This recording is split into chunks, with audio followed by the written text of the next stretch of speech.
In the age of ancients, the world was unformed, shrouded by fog. A land of grey crags, arch trees, and everlasting dragons.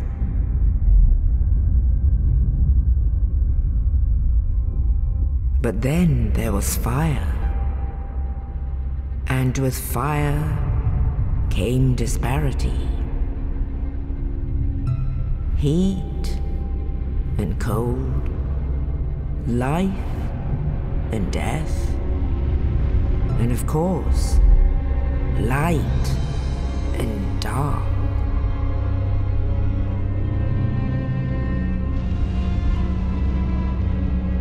Then from the dark they came and found the souls of lords within the flame.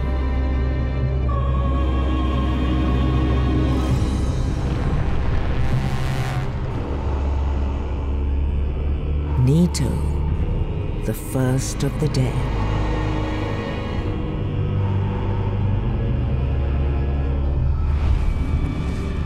The Witch of Izalith and her daughters of Chaos.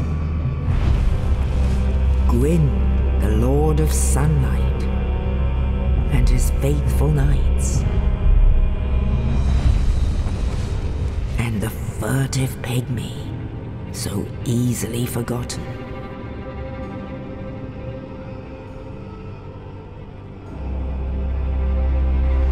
With the strength of lords, they challenged the dragons.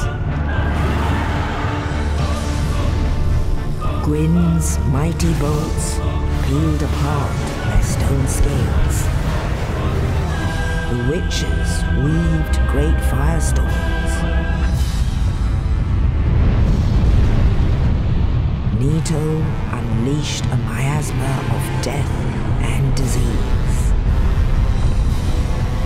And Seath the Scaleless betrayed his own, and the dragons were no more.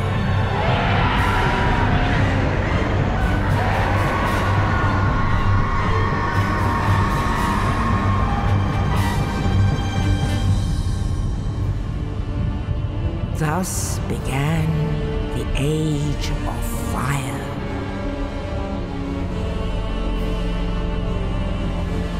But soon the flames will fade, and only dark will remain.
Hello everyone, this is Aegon of Astora, and welcome to Dark Souls 3 Let's Talk Lore. This is episode number 1, being recorded on Thursday the 25th of August. I hope you're all having a fantastic day, whenever it is you find yourself watching this. This will be an in-depth, lore-centric playthrough of Dark Souls 3, exploring not only the story of the game, but also how this story enriches and is enriched by the game's mechanics.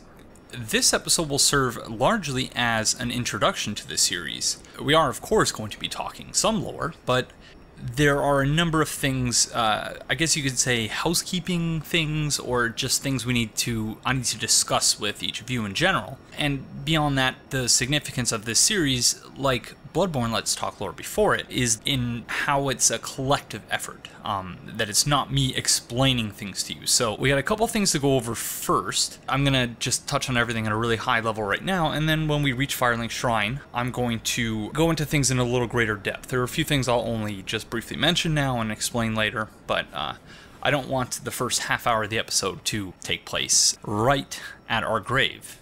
So first and foremost, just as I conceded at the outset of Bloodborne Let's Talk Lore, I'm certainly not an expert on Dark Souls 3 lore. The things I don't know far outnumber the things that I do know. But this series, as I mentioned, like Bloodborne Let's Talk Lore before it, is not about my knowledge of the lore, but about the discursive process through which we come to understand the lore together as a community. So to that end, this series will be largely animated, again like Bloodborne Let's Talk Lore before it, by viewer comments and feedback. In more concrete terms, this means that at the very least, each episode of the series will conclude with a segment wherein I highlight several of the most interesting and insightful comments left on the previous episode. At the same time, it's only possible for me to cover a small handful of the dozens and sometimes hundreds of brilliant and insightful comments that the Let's Talk Lore series has recently garnered. So as a result of the sheer quantity and the incredible quality of these comments, I've had to develop a set of loosely defined criteria for assessing whether a given comment is to be featured on the show. And this is a crucial point, I don't want anyone to think that the sole purpose of them leaving a comment is to have it featured on the show, is to have me read it out. It's one of those things where your comments and your feedback has value, inherent value in and of itself, because you come from a different point of view, you have a different perspective than I do, and that everyone else does. Everyone has their own unique perspective. So even if it's not something I discuss in the show, certainly others will read it, others may respond to it. Every single comment has value, even if I don't read it out on the show. Having said all that, if you're still interested in the types of things I look for, the do's and don'ts, I guess, of getting your comment read on the show, then that's something we'll cover once we reach Firelink Shrine. And finally, some of you might be surprised at my having decided to start the series with the DLC, the first DLC, right around the corner. And it's not entirely unfair to suggest that I would have been better off waiting until the DLC is released before kicking off this series, lest we spend the first 5 or 6 episodes asking all the wrong questions and therefore arriving at answers that are similarly off base. So, but again, as was the case in Bloodborne Let's Talk Lore, this series is not intended to explain the story of Dark Souls 3, as much as it is to facilitate a collective exploration of the story, and for us to explore the boundaries of this highly particular possibility space. So that is to say that there are plenty, there's a proliferation of videos on YouTube where you can have someone explaining the story to you in a one-way sort of unidirectional manner, and that's totally fine, because I recognize that not only do all of those videos have their own type of value, but that this type of series is certainly not for everyone, and that's something I'm totally fine with, because you can't please everyone all the time. So if you are looking for the story to be explained to you, this is not the place for that.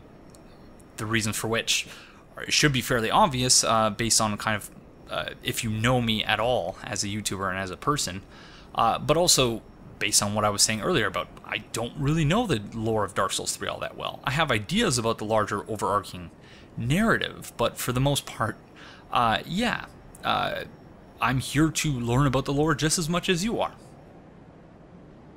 So all of that is to say that while the DLC might reveal to us that we've been chasing several dead ends, it's these interpretive errors that will become objects of analysis themselves. So rather than serving as evidence of failure, they'll serve as an impetus to return to the analytical drawing board, and for us to explore the reasons why we failed to interpret certain things in the way that the DLC suggests that we perhaps ought to have from the get-go. So in short, the timing of this playthrough may generate certain tensions in the understanding of the story that we will have established up to that point, but in this playthrough there's nothing wrong with being wrong. And for me at least, it's not only more productive, but also far more interesting to conceive of such errors as providing an occasion not for dismay or disappointment, but as an opportunity to learn, as occasion for further reflection. So, yeah, the DLC being released may lead to certain problems, but that's something we're going to deal with, because I do think that it will be very interesting, just as it was in Bloodborne Let's Talk lore, for us to look back and see where we were wrong, where we were right. The specificity with respect to bloodletting was something that I was very adamant about in the pre-DLC era. And then, because, you know, a lot of people took the term bloodletting out of its historical context, but I'm rambling now, and we've yet to even move from the starting point. So we're going to deal with the DLC when we get to it, and this series will almost certainly, and by almost certainly I guess I mean certainly, will not be finished by the time the second DLC is released, so that won't be a problem. It will be very interesting, I think. So, that is seemingly our grave, or at least the grave out of which we arose, as unkindled ash. And so there are a lot of definitional... there's a lot of spaces in this game where the definition and definitional clarity of certain words is perhaps a little bit lacking in terms of the game's item descriptions and whatnot. So, and certain words whose meanings we just sort of take for granted. So we are going to spend a little bit of time, not so much today, but in general, we're going to spend a little bit of time exploring, you know, what all these various terms mean. And this area, we're going to kind of go through it relatively quickly today, but we will certainly be returning here, if for no other reason than to explore the juxtaposition between the Cemetery of Ash and the Untended Graves. Because there are a number of possible ways of looking at the difference between the two areas, or of trying to reconcile why there are, you know, two almost identical areas in the game. And that also applies to what I believe there are 3 different Firelink Shrines in the game. And even the term itself, Firelink Shrine, this is something that I was thinking about yesterday as I was lying in bed having trouble sleeping, is Firelink Shrine, and this is something that I only just realized now, once I've started recording, that I meant to actually send JSF a message and ask him for his thoughts on the matter. Because if I recall correctly, in Bloodborne, and I know at the outset of this episode, it said that this series will contain spoilers for Dark Souls 1, 2, and 3. Primarily, yes, but I should maybe also say that Bloodborne will be among those. Like, we won't be discussing it directly, but there are some areas in which the design of Dark Souls 3 was clearly influenced by the concurrent development of Bloodborne. So that's something we're going to look at as well. But yeah, I wanted to ask JSF about the original Japanese text for Firelink Shrine. And what comes to mind is the Aegon Chapel, which, if I recall correctly, and I'm going to feel really stupid if I'm completely misremembering this, but in JSF's video on Aegon, he describes how Aegon Chapel is more of a shrine, in that it's there to venerate Aegon, to venerate a great one. And so I'm starting to think of the name Firelink Shrine as less less of a very specific name of a particular place, so that is the place we visited in Dark Souls 1, and more of a shrine to the institution of linking the fire. But that's something, yeah. Again, with many things, I'm just going to throw things out there, largely stream of consciousness thoughts, and then we'll return to them and explore them in greater detail later on. Another thing I meant to do, and that I'm only now realizing, I spent at least 10 or 15 hours preparing for this episode, and for the series in general, and yet now there are like 3 things where I'm like, dang it, I was supposed to check that before I started recording. But this is another such instance, because I believe that this is the exact pose we find Oscar of Astora in Dark Souls 1 in the Northern Undead Asylum. And this raises some very interesting questions about Anria of Astora, and about her identity, or perhaps lack thereof. And the Ashen Estus Flask also harkens back to something we learned in the introduction, or the introduction to this particular episode, not the introduction to Dark Souls 3 itself, because, as I'm sure at least 1 or 2 of you might have been wondering to yourself when the video started, wait a second, this is Dark Souls 3 Let's Talk lore, but the first 2 minutes were basically the intro to Dark Souls 1. Indeed. And one of the reasons for that, we find right here. So, Ashen Estus Flask. Undead treasure.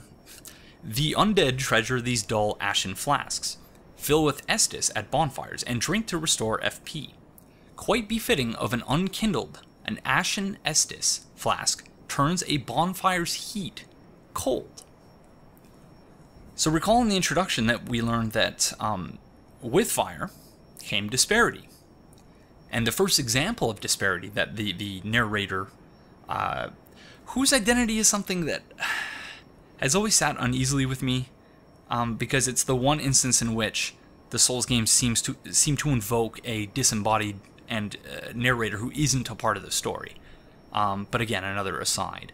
But the first example of disparity that the narrator raises is heat and cold. So this is fascinating to me, because obviously Estus is warm or hot, as evidenced by Estus soup that we find in various places throughout the game. And so this got me wondering, if the Ashen Estus Flask is cold, then why don't we find Ashen Estus slushy somewhere in the game? I think that'd be awesome. In Irithyll or something, you know, it's nice and cold and you just have an Ashen Estus slushy machine there. That'd be great. But yeah, so this raises a lot of questions about Anria of Astora, and about which again we'll get into later, because a lot of the questions are raised by the item descriptions relating to Anri. But it's possible that she, and corpse models is another thing where it's hard to tell where it fits into the lore, or whether it's just a mechanical thing, but the implication based on all the item descriptions seems to me at least to suggest that Anri picked up a set of an Elite Knight set somewhere. And based on an item we'll pick up later on, I think it was here.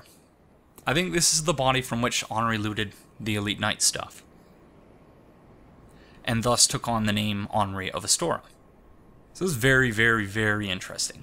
And I was looking back at my blind playthrough, the first episode of my blind playthrough, and I was actually kind of proud of myself for, you know, I didn't realize that the Nameless King was the son's firstborn, was Gwyn's son, mostly because I was so frustrated at having gotten my butt kicked by him so many times that I wasn't even thinking about the lore at that point.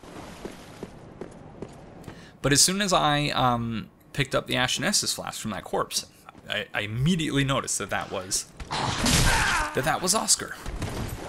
Or at least that was the same pose that we found Oscar in Dark Souls 1. So the identity of that Elite Knight is obviously an open question, and perhaps something that there's just not meant to be an answer to. The enemies here are also very, very interesting.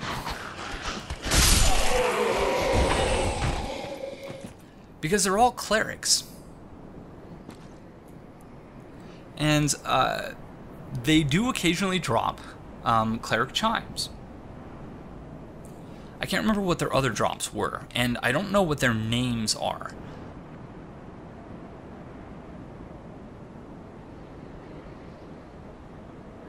I didn't want to support Prima and what I'm told is a very low quality guide to this game in comparison to those that were produced by Future Press. But for the purpose, for the benefit of the playthrough and having enemy names, I have ordered the Dark Souls 3 official guide. And so until such time as I receive that in the mail, I won't have enemy names. And I don't like relying on the likes of Fex for Life, because if you look at the Fex for Life wiki for Bloodborne, for example, there are pretty much every enemy has a name that departs from that which we find in the official guide. In other words, the names are largely made up. So I don't want to rely on unofficial sources for that type of stuff. Because the enemy names, if I remember correctly from what I heard from Franz when he was talking about working on the Bloodborne official guide, the enemy names do actually come from FromSoft. And sometimes the enemies don't have names and they have to make them up, but for the most part, yeah. This is obviously a developer message, which says, turn back. We are currently playing online, but once we get to the High Wall of Lothric, I think we're going to do the rest of the playthrough offline. And the reason for that is simply that, yeah, this is a series we're talking about lore, it's not so much about the gameplay. And if I'm being invaded constantly, it's going to be kind of difficult to deal with things, to actually, focus on what I'm supposed to be focusing on, and that is the lore. This thing here is fascinating to me, because in the two prior games, crystal lizards were just this thing that, like in Dark Souls 2, there were the crystal lizards that were red, and that would, if I recall correctly, explode upon impact, or like after dying. I don't remember exactly what they were, because every time I saw the red ones, I'd just run away from them. But yeah, this enemy, and together with the crystal lizard-esque enemies we find in at Archdragon Peak, suggests that, yeah, the crystal lizards are fighting back somehow. But we'll learn a little bit more about that if we're able to kill it and get the item description. And it's a very real possibility that we won't be able to do that.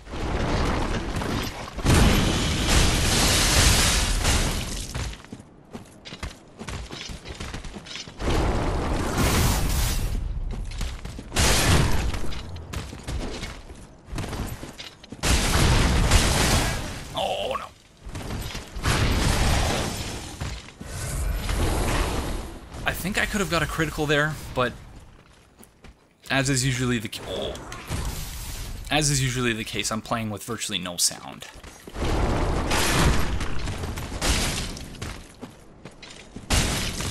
I think I missed it a second time there.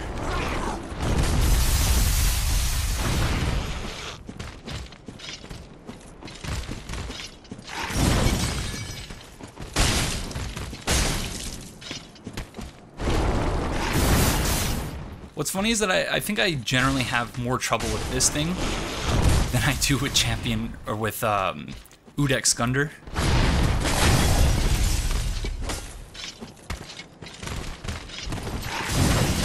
So much so, at least in the early stages of my playing Dark Souls 3, that during my blind playthrough, some of you may recall that I came here, I fought this thing,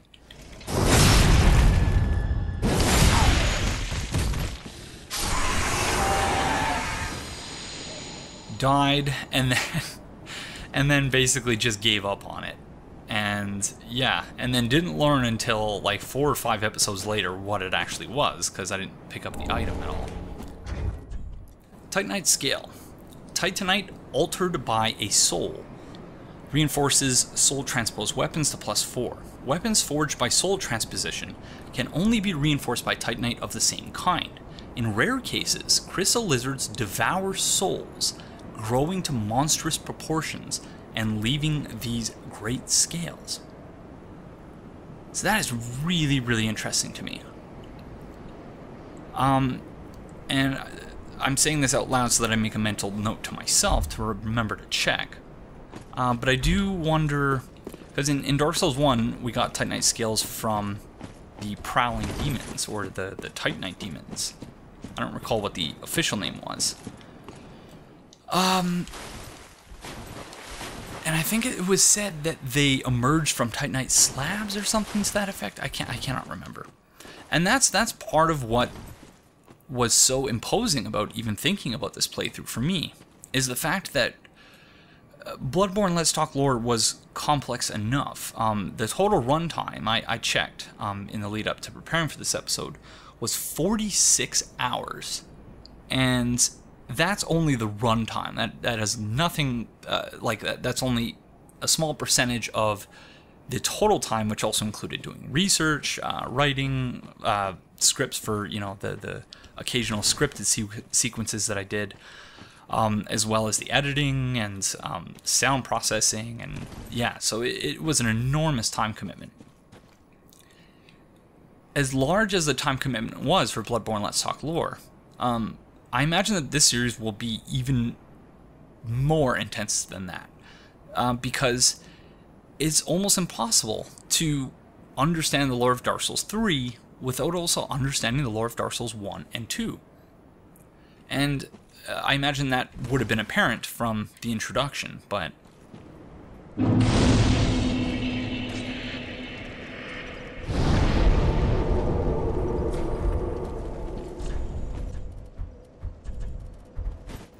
so this is a fascinating place. Really, really, really fascinating. And again, we're going to talk in much greater detail about where and potentially when we are, if time can even be applied to this place. We'll talk more about that when we reach the untended graves. And there are a lot of different, and I think to some degree equally valid viewpoints about in explaining the untended graves and Cemetery of Ash thing.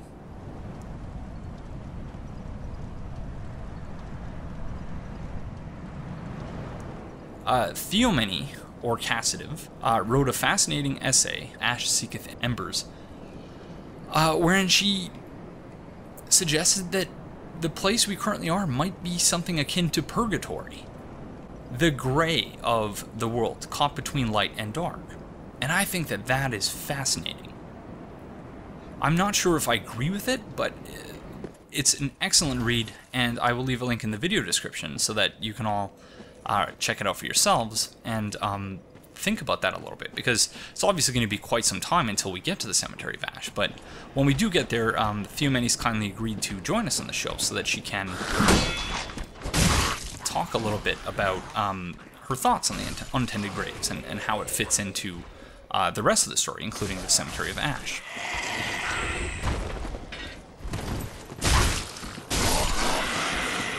Because recall that, okay, and I guess we are going to talk a little bit about definitions here. Let's see.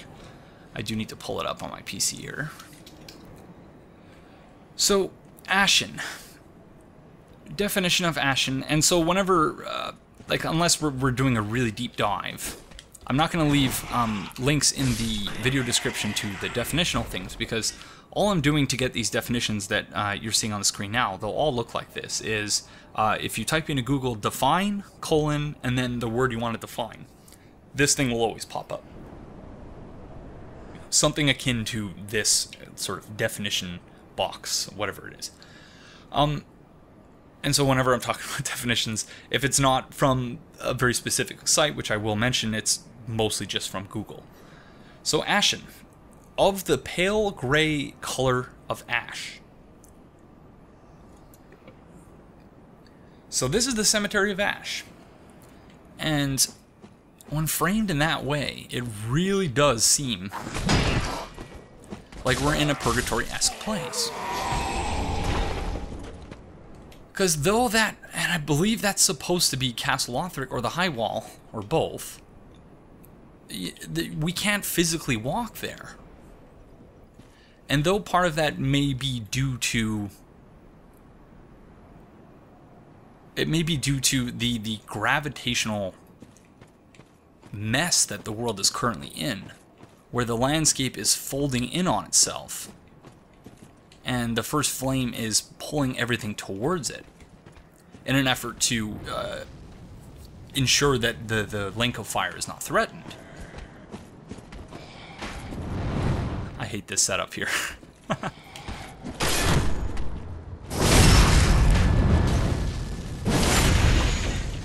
Although it's very clever for a tutorial area. To have an encounter like this, which really forces you to think. You know, you can't just go in and mash R1 on the guy holding the shield. Because the guy with the crossbow is going to shoot you, and then if you try to roll, you'll probably roll off the edge. And it's right next to the bonfire, too. So this is a really, really cleverly done... I think this area is probably the best of all the tutorial areas in the Dark Souls games. Better as well than Bloodborne, which really didn't have a tutorial area, which is interesting. But yeah, so these enemies... I lost my train of thought earlier when I was talking about that. So, the mystery of why these enemies are here and why they're all clerics, I imagine probably has something to do with the fact that we spawn not only with the dark sign. In every other game we've spawned with the dark sign. That's always been a part, even though the curse is something different in this game, and that's something we'll talk about, that to have the dark sign isn't necessarily to mean that we're cursed, which is fascinating, or that we're going hollow. And that's something that we're going to have to explore in greater depth later on. But we've always had the dark sign. We've never had a way of white circlet. Oh, and that's another definition I forgot to look up. Okay. Oh, and I don't have my web browser open because... So, we'll deal with the circlet definition later, but... Online play item, restore the connection to other worlds. Those who engage in unjust deeds when in contact with other worlds will lose their connection to them. Way of White Circlets assume such sin as their own, but are found few and far between. Acting without honor will never be without risk. So there was an item, there were items just like this one in both Dark Souls 1 and 2, but it wasn't specifically tied to the Way of White, which is, if I recall correctly, the basically a religion worshipping the gods. Of, you know, primarily centered, at least at one point, around Gwyn. But the passage of time has introduced so much uncertainty into the story and into the world that, you know, we can't really take that for granted anymore.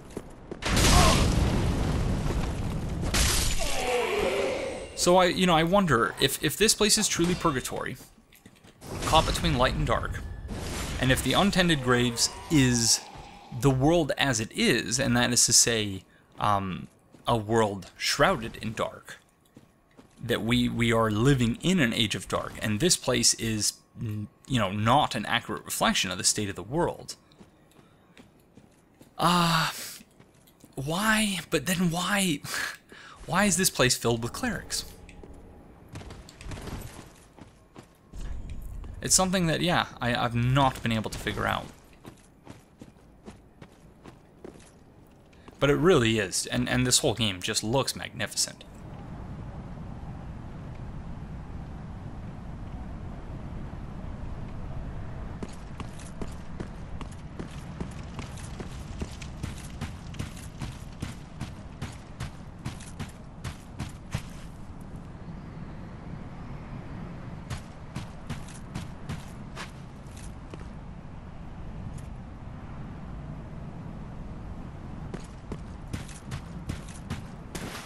Time for more definitions, or at least one more definition. So even though I've been saying Iudex since I started playing this game, it's actually pronounced Iudex. So I guess you just don't pronounce the I. Iudex Gundyr has this thing on his back right shoulder blade, it looks like. And my first thought when I was capturing the footage from Dark Souls 1 and Dark Souls 2, you didn't see any of the Dark Souls 2 footage because I didn't find a way to fit it into the introduction. And we are going to talk about the introduction a little bit later on as well. But, yeah, my first thought was that, and I do recall, I apologize if you were the person who suggested this to me. It was either in a comment on my blind playthrough or it was during one of my live streams. But someone mentioned that it's not entirely surprising that you see it on the back right shoulder of Gundyr, because that's where the dark sign seems to be. But when I went in, there's only one place in all three of the Dark Souls games where we see the dark sign physically, where we see it physically present on the body of someone. And it is in the introduction of Dark Souls 2. But it's on the left shoulder. So I don't know if that matters, if the dark sign is specifically supposed to be on the left or the right shoulder. But I did think it was very interesting, because the thing that pops out of Gundyr and the enemies more generally throughout the game that we find who are afflicted with whatever this is, if I recall correctly, and again I don't have my guide yet, but is called the pus of man. Another definition I'm now realizing I need to look up. Gosh darn it. But yeah, that's really, really weird. But so, Iudex, back to the definition. So this is courtesy the Oxford Dictionary of the Classical World. In the Roman civil process, with its division into two stages, before the magistrate and before the judge, the Iudex was a private person taken from the higher social classes, who was appointed to conduct the hearing in the second stage. No special legal knowledge was required. The choice of the judge lay with the parties, and was normally, but not necessarily, made from a panel of qualified persons. The party's choice was approved by the magistrate, I can't pronounce the name, magistrate, before whom the proceedings were conducted. The Iudex could not refuse the commission conferred on him by the magistrate's order to hear the case, except on recognized grounds.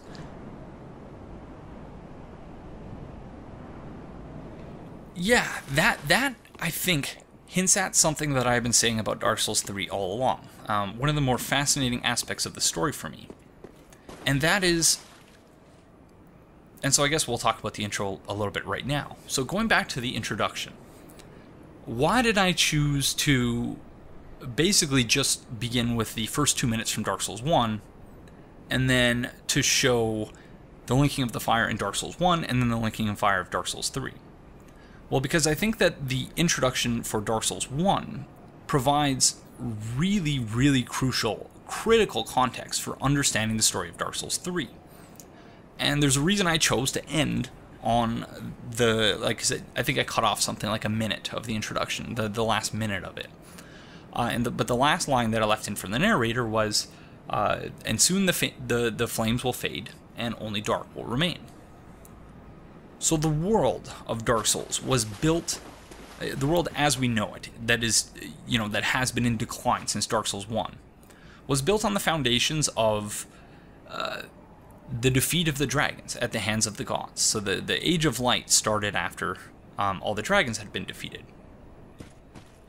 At which point, prior to which, the world existed in a state of gray. So kind of like, seemingly like where we are now. But it was, the way it was set up, it was always doomed to fail. It was doomed to be subject to entropy. It would eventually devolve into the state, and so that's what we're seeing in Dark Souls 3. Is we're seeing this world in its really late stages of de-evolution. And, we'll get into the specifics more about that later, because I do want to ensure that I'm using all my physics terminology correctly, and that I'm not just spouting nonsense. But that does very much seem to be what we're seeing.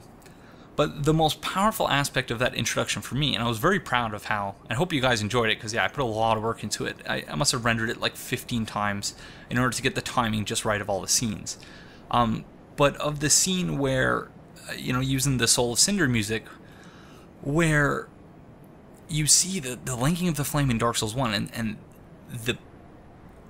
how incredibly powerful the juxtaposition of those two scenes is, it didn't actually occur to me until I went back and finished my Dark Souls 1 casual playthrough after I had completed Dark Souls 3.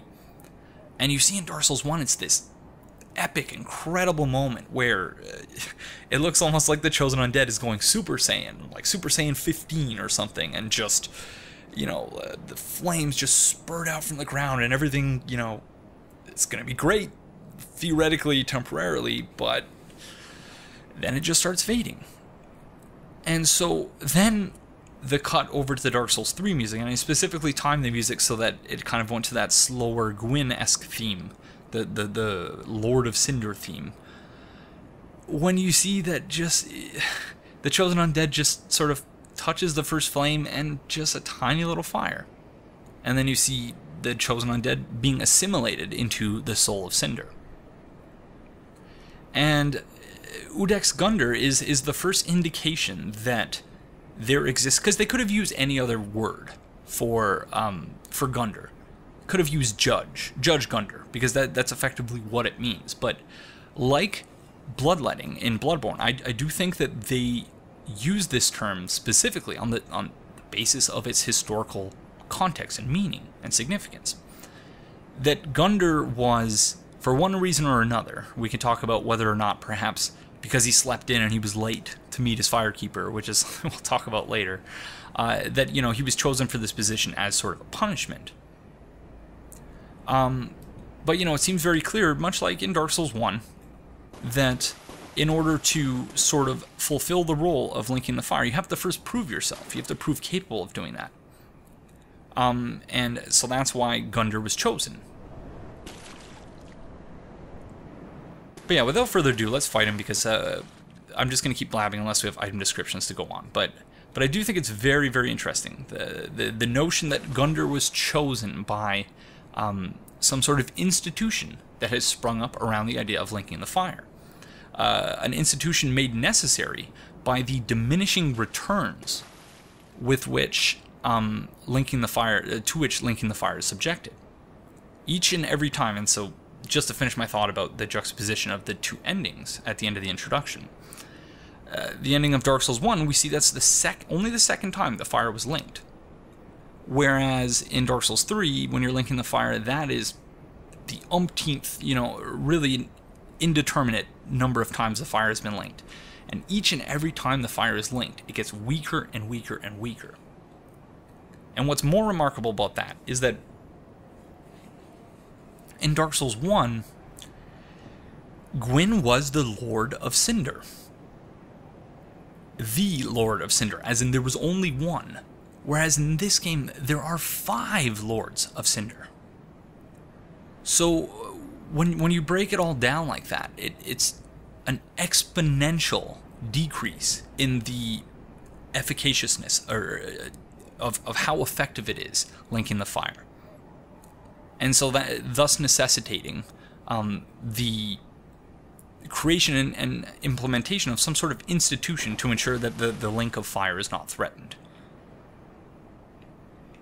But yeah, with all that said, we find Gundyr here with a coiled sword, which does look very similar to the coiled swords that we find in the bonfires more generally, but also to that which is placed into the first flame in particular.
So what's really, really, really, really sad about that is that I actually practiced this fight 4 or 5 times in the last couple of days before recording this episode.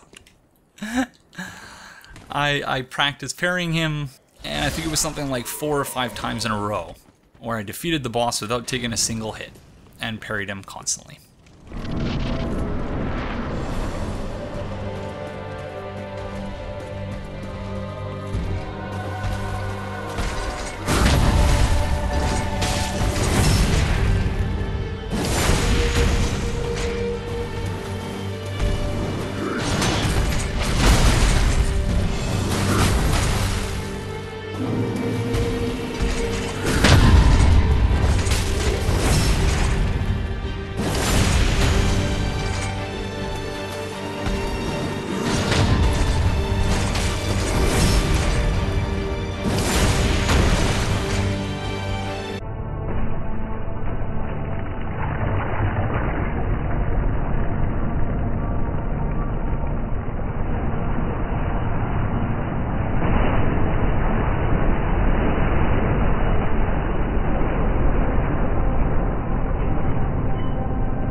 We are now embered.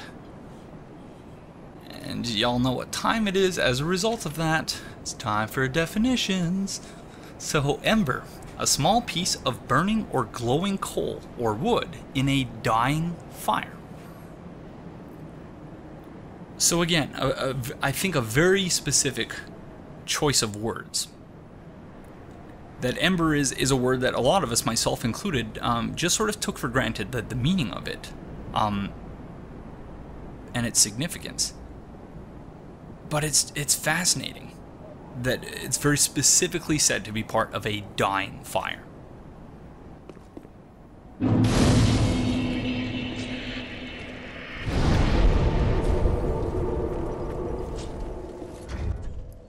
Coiled sword. Sword missing from the shrine bonfire. Cannot be equipped as a weapon.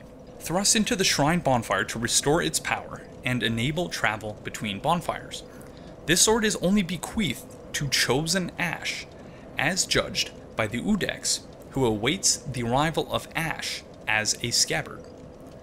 So, if this is your first Aegon of Astora playthrough, I guess I should mention that in addition to being a PhD student, I'm currently writing my dissertation. I also do a fair bit of teaching as a teaching assistant at university. And so grammar and stuff like that is something that I quibble over a lot, that I'm often annoyed by, and I apologize if that annoys you in turn, but the way this sentence is phrased, the final one, this sword is only bequeathed to chosen Ash, as judged by the Iudex, who awaits the arrival of Ash as a scabbard. So the way it's phrased makes it it's ambiguous. Like, it makes it seem as though the Ash, so that is us, is the scabbard. But a scabbard is basically, you know, the thing into which you put a sword. And so the Iudex is, or the scabbard part is referring to Iudex Gundyr and not to the chosen, or not the chosen undead. I've been using that phrase. The unkindled ash. Or the ashen one, depending on who it is that you talk to in the game. So, yeah, Iudex Gundyr was made into a human scabbard, or whatever he is, which is fascinating.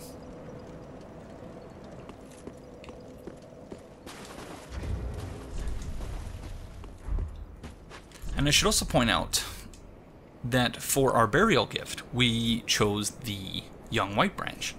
A branch of a white birch received from somebody. Apparently, this was once a token of friendship, used to become something that blends into the surroundings, though the branch will unfortunately be consumed. Perhaps treasuring the memory is more important. And so that will allow us to be friends with the giant archer in the undead settlement before we even go up to talk to him.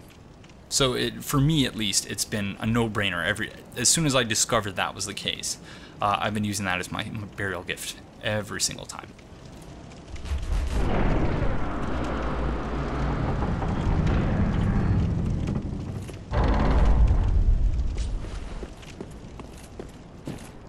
So remember that I said, when I said that Henri of Astora, there's another item that we're going to pick up that suggests to me that if indeed she is like us, if indeed she is a player character, because that is also an open question as to whether she is also unkindled ash like us, or whether she just sort of existed in the world and took on that identity, because there's some uncertainty with respect to the sequence of events with her, Horus, and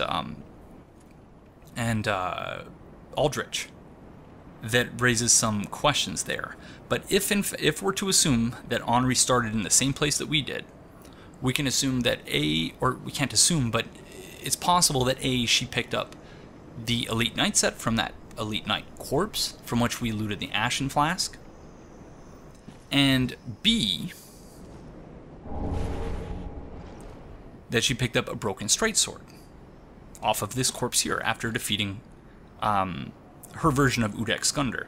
And I say her version because, much like Dark Souls 1 and 2, I'm a proponent of the multiverse understanding of how the world works in this game.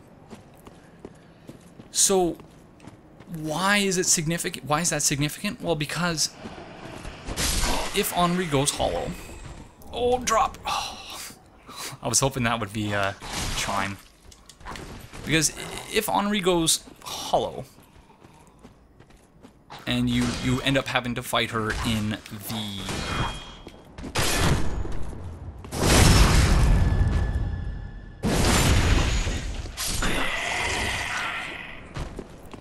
And if you end up having to fight her nearby where Horus died, then, and if you have, if she's gifted you her sword, when you go and you find her there, and if she's hostile to you, what weapon is she using?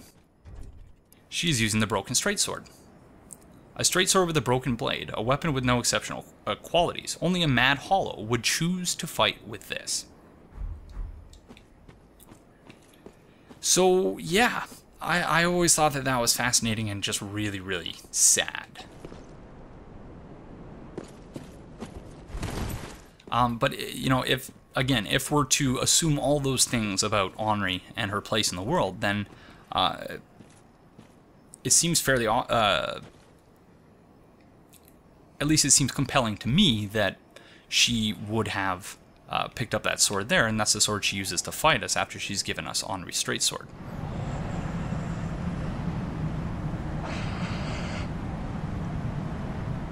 So yeah, these guys, girls, whatever, because there's not much left of any sort of identity here, let alone, you know, sexual or gendered identity. But these hollows, I guess I'll just call them, are really far gone. Really, really far gone. This is not really all that much we can tell. But you can see, like, just scrapes all over their legs, just cuts and bruises. seems to have some sort of bandage on its right wrist. But yeah, and they're wearing cleric gear. I want to try and get his attention. I don't know how I'm going to do that without knocking him off the edge, though. Hi, friend. How you doing? You just enjoying the view, I guess? Hey! There's a guy swinging a sword behind you. Come on, friend. Oh, I'll just punch him. How about that?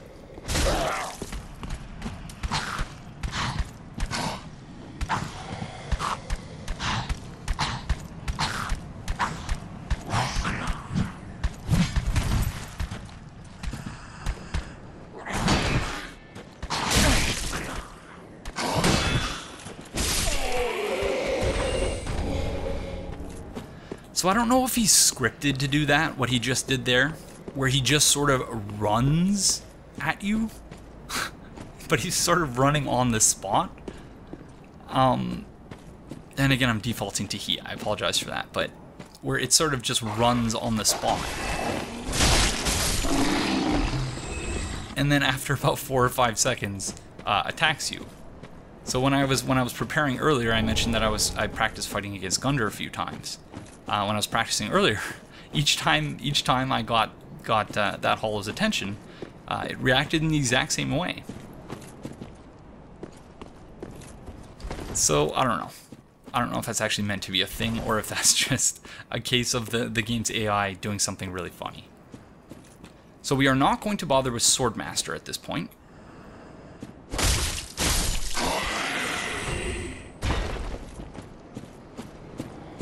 Oh, sorry, friend. I didn't know you guys were passive. Oh, I could have just went right by. Although we do want to see if we can get one of them to drop one of their drops that is not a feeding soul, so... No. Oh well. We did pick up an ember, though, so let's look at that.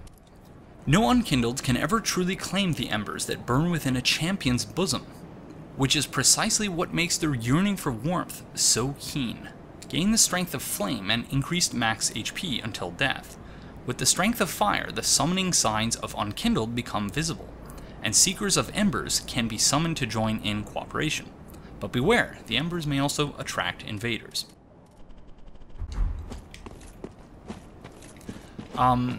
So we are going to leave Swordmaster for now. Mostly because I'm afraid he's going to obliterate us. Thus lengthening the episode, which is already almost at an hour by my recording at least. And I did want to keep this episode under an hour, if not slightly over it. Oh, these ones are passive too.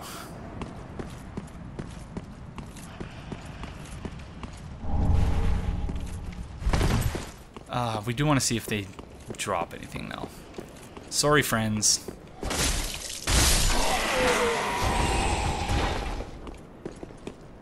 No drop, so I'm just a murderous arsehole, I guess.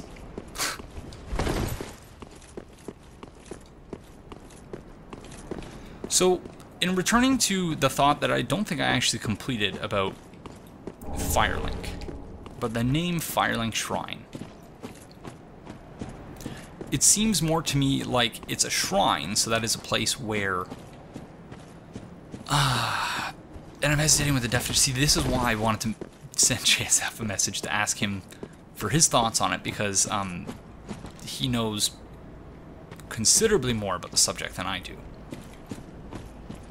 But if we're to accept that it's not the name of a specific place, as much as it is just a descriptive name, so that is to say, a shrine dedicated to the institution of linking the fire. Firelink Shrine. A name that I, you know, again, until I started preparing for this episode, I'm thinking about the lore, because I took at least a month and a half, closer to 2 months off of playing this game, after I finished my blind playthrough and after I finished Bloodborne Let's Talk lore, because I had a lot of stuff going on in my personal life. And, you know, I had to deal with my comprehensive exams and stuff, so I did take a fair bit of time off. And I've really not watched much of anything or read much of anything with respect to the lore and other people's interpretations of it. Mostly just because, again, a lack of time. So throughout this playthrough I may say things that, or question things that the answer to which is more or less common knowledge among the community now. But that's why, once again, the whole point of this playthrough is for us to learn things together. And I am not exempt from that. I'm not here to explain things. I'm here to facilitate a discursive, collective exploration of the game and its story. And yeah, that's that.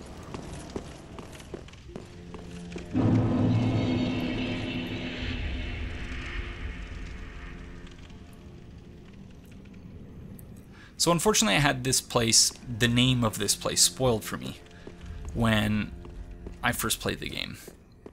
Or prior to my having first played the game. But I wonder what my reaction would have been like had I not known that there was a Firelink Shrine in the game, and had I not known that Andre was here, or, you know, a facsimile of Andre, whatever the heck he is. And this is something that I've wondered a lot about. Whether or not this tree is here solely to facilitate the seed mechanic. Because even though early on, when you see the actual intro, and so just like Bloodborne Let's Talk Lore, we didn't start that series with the actual intro to the game. We started with one of my own making. But just like in Bloodborne Let's Talk Lore, we are going to, there will be an episode somewhere down the line where either the vanilla intro to the game will play in full, or I'll cut it up into different pieces. And we'll talk about the intro to the game proper, as opposed to my intro. But in the intro, you know, you see Yorm the Giant, and at first it looks like, whoa, the Dark Souls 2 giants are back. And that Yorm the Giant has what my ex-partner, she called the cervix face. Yeah, so I don't know. I'm a little bit disappointed that that doesn't seem to be the case. That this tree seems almost to be here exclusively for the seed, to allow you to pick up seeds. But then again, the Profane Capital is a place with seemingly many connections to Dark Souls 2, but which I'm not really all that familiar with. So I do look forward to hearing everyone's thoughts about that once we get there, and yeah, exploring that together.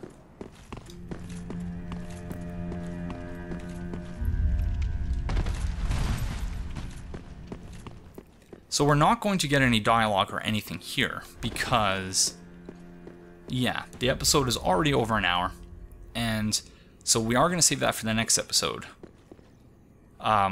which at least will start here, and then we'll continue through to the High Wall of Lothric. I don't know if we'll actually make our way through the High Wall of Lothric, because there's obviously going to be a lot of stuff for us to talk about there. But yeah, so we'll get to the rest of the housekeeping stuff now before we wrap up. But first, let us replace the bonfire.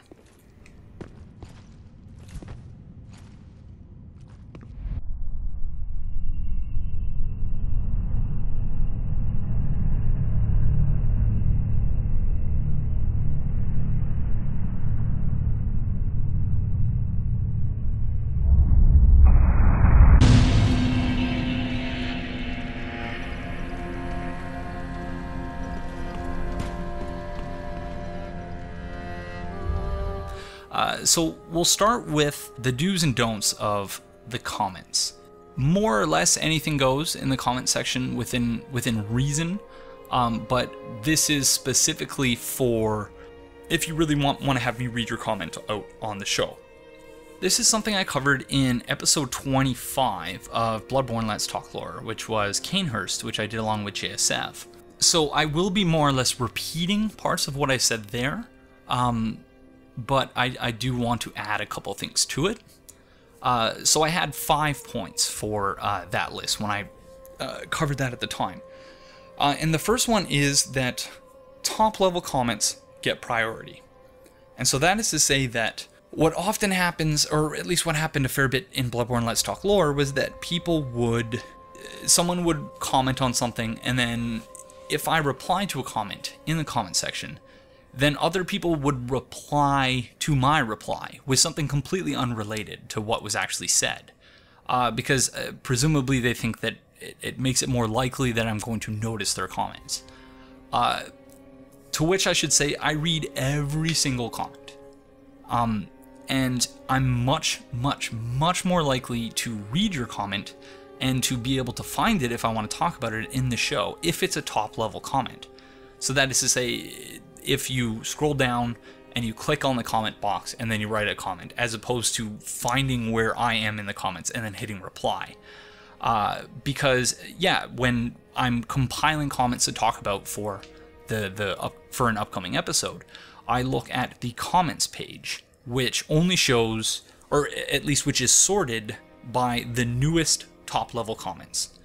So if someone replies to a comment I made with something that they want me to read out in the show, if it's something I think is really, really interesting, if I don't know where it is because it's not a top level comment, then I'm not going to be able to read it out. So top level comments get priority. Number 2, readability. So try your best, and I try to be sensitive to the fact that considerable percentage of those of you out there don't speak English as their first language. So I try my best to be sensitive to that. But either way, just do your best to ensure that it's a comment that I can read.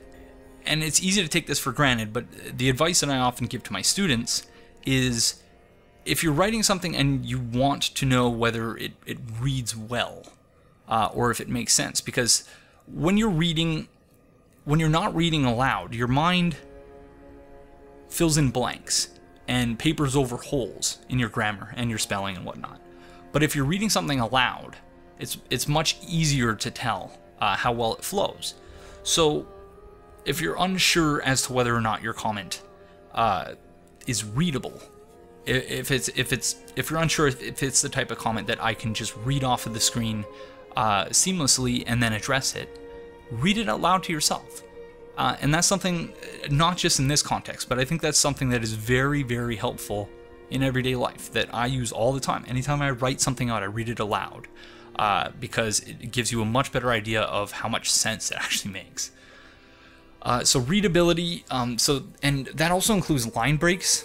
Occasionally I do get comments that are just an enormous wall of text, and even though I try, like I said, I try my best to read every single comment, but sometimes if it's just a wall of text and with no line breaks, no organization, it's really difficult for me to follow what is being said. The third thing is tone. So you want to make sure that you are sensitive in your tone, that your tone reflects the inclusivity that is very important to this channel. So that is to say, gendered or racialized language. I had someone, and I think this is an example I raised during the episode in which I originally went over this list with JSF, that I had someone write like an interesting comment that I would have otherwise featured in the show, except that it used a really dated pejorative term for people who have developmental issues, developmental disabilities. So that's something that try your best to not use language, and I think this is something that you should do in general, again, and a lot of this doesn't just apply to the series, but this is just kind of my values and how I live my everyday life, and therefore how I want my channel to, how I would like my channel to be perceived by others, and so on and so forth. But yeah, try to be sensitive to the fact that others have different views than you. Try to be respectful, and try to be as inclusive as is possible. I am what many people would describe in a pejorative sense as a social justice warrior, because I want to leave the world a better place than I found it. So if you're the type of person that frowns upon that type of thing, which I don't really understand why people do, well, I understand why, but I think it's stupid, then this might not be the playthrough or the channel for you. unless you are open to having your views challenged and to engaging in a discourse in and around those views. And that's a really, really central point, because the whole point of this playthrough, again, is that we're doing this together. But we need to be respectful with each other, and we need to respect other people's opinions. So number 4, redundancy. Are you commenting on something that was covered in previous episodes? I know not everyone starts at episode 1 and moves their way through to the finale of each series, but try to, maybe look in the comment section to see if people have already addressed it, or, think about whether or not that's something that was already covered. The 5th line on this original list was basically happenstance. So even if your comment meets all 4 of the above criteria perfectly, happenstance is such that I might not read it anyway. So don't take it personally if I don't address your comments. There are way too many for me to address them all, because so many of them meet those criteria. And you certainly shouldn't take it as a reflection of my views on you as a person, or a reflection of your personal value. Just know that I appreciate all your comments, even if I don't reply to them personally, and even if I don't read them in the show. And so, in thinking of examples that I could use of do's and don'ts, I went back through the comments through several of the episodes of Bloodborne Let's Talk Lore, and came across one that kind of fits with several of the don'ts that we just covered, but also with a couple that I wanted to add. So this is a comment, and I don't want to pick on this person, which is why I didn't include their name or to say which episode it was from or anything like that. But this is a person whose comment starts in the first line by saying, in an episode in which I discuss neoliberalism, "Neoliberal isn't an academic word. If it's only used by sociologists, it's not an academic word, LOL." That leads me to the next 2 points that I wanted to add to the previous 5. Or at least to one of the 2. Try your best to practice humility, as this is a comment where the person clearly didn't agree with the things that I was talking about in the episode, and that's fine. You don't have to agree. But this is also a person who, in the first line of their comment, said something that really doesn't make any sense whatsoever. To say neoliberal isn't an academic word.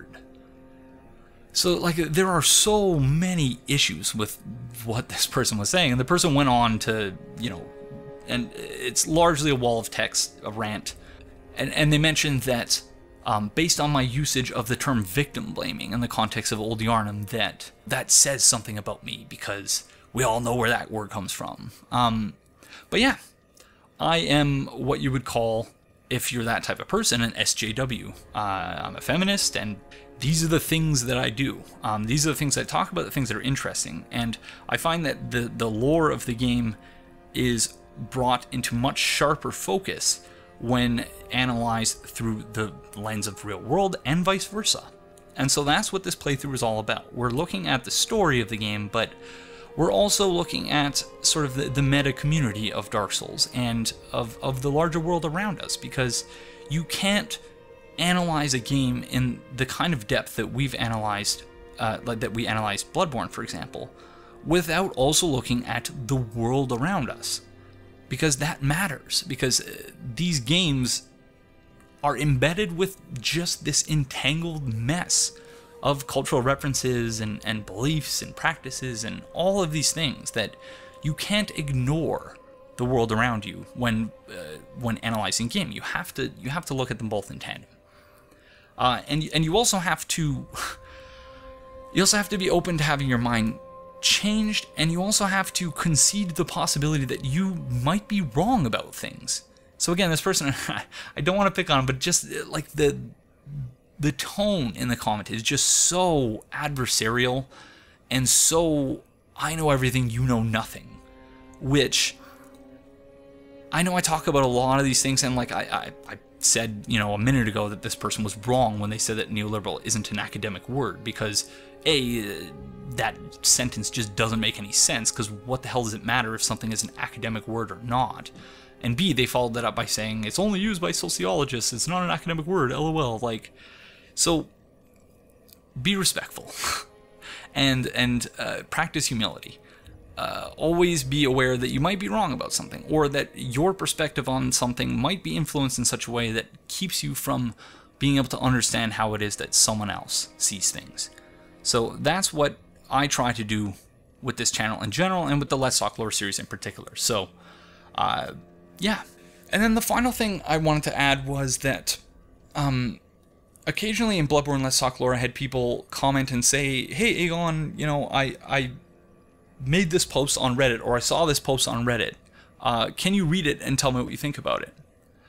And in the early stages, I tried my best to do that. I did it several times. But if the comments from Bloodborne Let's Talk Lore were any indication, that is not something we'll be able to do here, simply because there will be just way too many comments in the comment section alone for me to deal with without having to seek out external sources as well.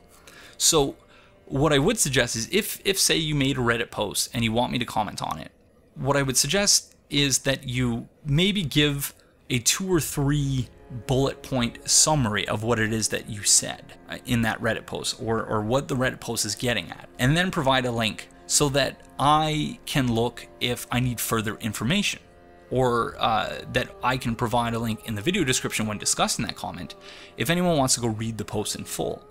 So yeah, that's something that, you know, I will do my best if there's, you know, a really interesting Reddit thread or something that people are talking about. But if you're making a comment, you want me to look at something and share my thoughts on it, try to provide me with, you know, a 2 or 3 line summary of what's actually being said there, and then say if you want, you know, you can go to the source if you want more information. That would be really great and an enormous help, because this series is really going to be an enormous time commitment for me. So with all of that said, we'll just look briefly at an exemplary comment. So the type of comment which fits perfectly with how it is I address comments on the show. So this was from JSF. JSF puts things in point form. I'm not saying you have to put things in point form, but that is very, very helpful. And the way that the lines, you know, are separated allows me to say, say I want to address the 3rd bullet point that JSF raised, but I don't need to or want to address the first 2. Then, you know, because of the way it's formatted, I can very easily just cut the 3rd bullet point out and talk about that one. Again, I'm cognizant of the fact that not everyone who's going to be commenting, not everyone speaks English as their first language. But just try your best to keep them organized and to ensure readability, and to allow for me to, you know, if you're raising multiple different points, separate them so that I can separate them out and talk about them separately. Because better that than, you know, being unable to talk about the comment in general. So yeah, I think that's going to do it. I blabbed on and on and on. There's a lot of stuff I meant to talk about but didn't actually get around to. You'll all have to forgive me because I am a little bit rusty. It's been at least a month or 2 since I've done playthrough related things. Because yeah, like I said earlier, I finished the Dark Souls 3 blind playthrough, and then finished Bloodborne Let's Talk Lore, and then finished the Dark Souls 1 casual playthrough. And since then I've just been taking a break. Because to be perfectly frank, I was super burned out after Bloodborne Let's Talk Lore. So yeah, I just needed a break, and the prospect of doing Dark Souls 3 Let's Talk Lore was very daunting for a while, because you know, as again it was indicated by the introduction, and as I mentioned earlier, you can't do Dark Souls 1 you can't do Dark Souls 3 Let's Talk Lore without also doing Dark Souls 1 and 2 Let's Talk Lore. So that isn't to say that we'll have full episodes dedicated to Dark Souls 1 and 2, but there will be points where, you know, we warp away from somewhere in Dark Souls 3, and then when we emerge from the warp point, we'll be in Dark Souls 2 or Dark Souls 1. It really depends on where it is we are in the game, and whether or not we need to explore how something was in the original versus Dark Souls 3. So yeah, this series will take a long time. If FromSoft continues their 1 game per year pace, and if in April or May they release another game that is worthy of this type of series, or at least a blind playthrough, which I'm sure it will be, then I might still do that, but I'm not going to worry this time around about trying to wrap up 1 game before proceeding to the next one. So this series will be going on for quite some time.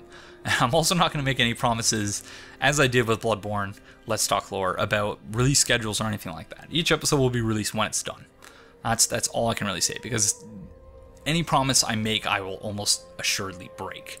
So I'm not going to do that this time around. But yeah, I guess one other thing with respect to comments would be that you can also feel free, and I don't know if this is ever something I said explicitly in Bloodborne Let's Talk Lore, but you can also feel free to comment on things that are coming up in the next episode. So there will be points, of course, where, you know, I won't say where we're going in the next episode, because, you know, maybe I haven't decided yet. But, you know, for the next episode, we're going to walk around Firelink and explore the rest of Firelink, and then we're going to head to the High Wall of Lothric. So if, you know, your comments can be directed towards the things I've said in this episode, or they could be forward-looking as well. So if there's something that you want to draw my attention to in the High Wall of Lothric or in Firelink, feel free to do that. But that's going to do it for this episode. So thank you all very, very much for joining me, and I will see you in the next one. Bye-bye.